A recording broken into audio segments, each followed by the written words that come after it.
Raja Ampat, gugusan kepulauan eksotis di Papua Barat Daya, selama bertahun-tahun telah dielu-elukan sebagai surga bawah laut terakhir di bumi. Tapi kini, surga itu sedang menghadapi ujian besar, ambisi industri tambang nikel yang mengintai di balik janji energi hijau. Dengan luas lebih dari 4 juta hektar laut dan daratan, Raja Ampat bukan sekadar tujuan wisata eksotis.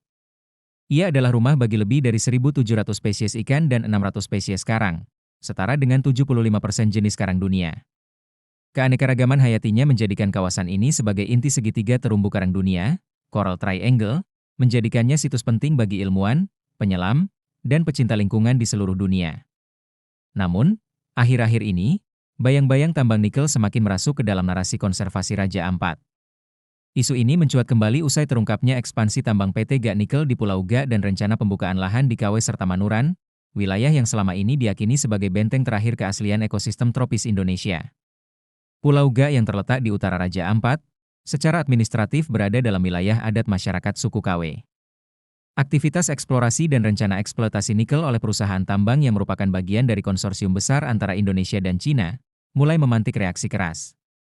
Ini bukan hanya soal tambang, ini soal hidup kami, tegas Yunus KW, tokoh masyarakat setempat. Kami hidup dari laut dan hutan, bukan dari logam. Kalau tanah dan air rusak, tidak ada yang bisa menggantikan itu. Koalisi masyarakat adat dan organisasi lingkungan mengklaim telah terjadi pembukaan lahan yang mengakibatkan kerusakan lebih dari 500 hektar hutan di Pulau GA dan sekitarnya. Mereka menilai pembukaan lahan tersebut akan memperparah sedimentasi di pesisir dan mengganggu ekosistem laut yang rapuh.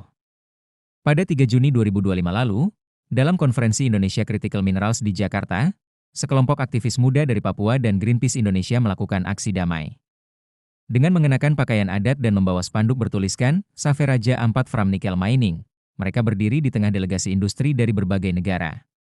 Jika dunia membutuhkan nikel untuk transisi energi hijau, jangan lakukan dengan mengorbankan tempat yang paling hijau dan paling biru di dunia, ujar Marlina, aktivis lingkungan dari Sorong. Nikel bukan alasan untuk merusak masa depan generasi Papua.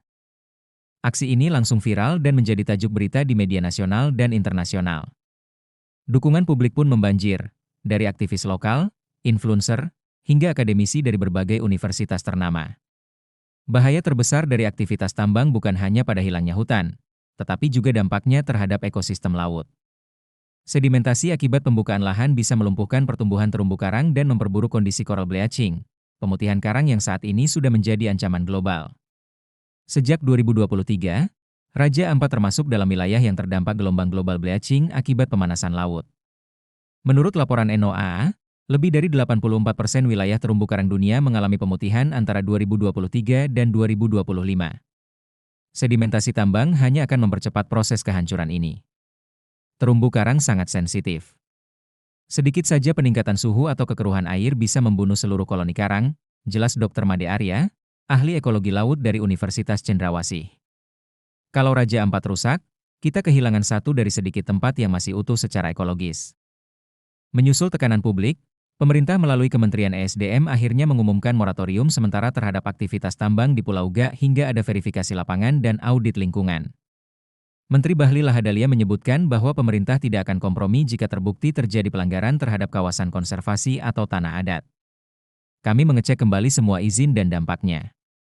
Kami tidak ingin pembangunan justru menghancurkan warisan ekologis kita, katanya.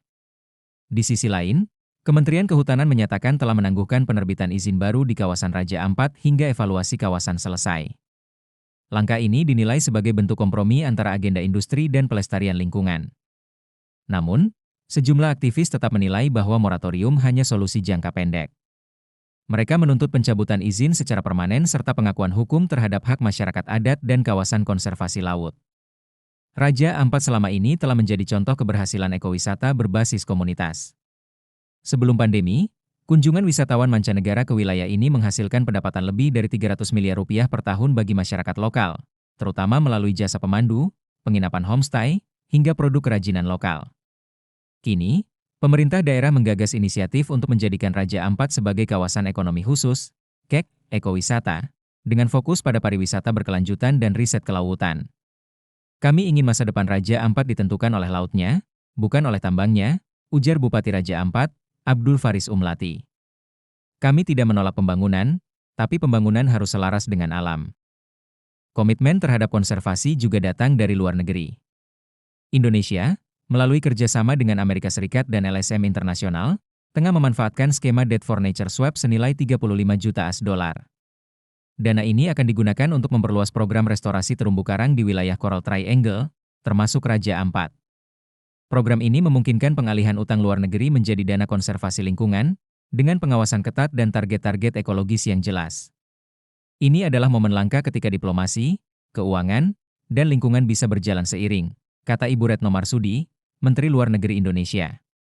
Dunia melihat Indonesia bukan hanya sebagai penyedia bahan baku nikel, tapi sebagai penjaga ekosistem yang tak ternilai.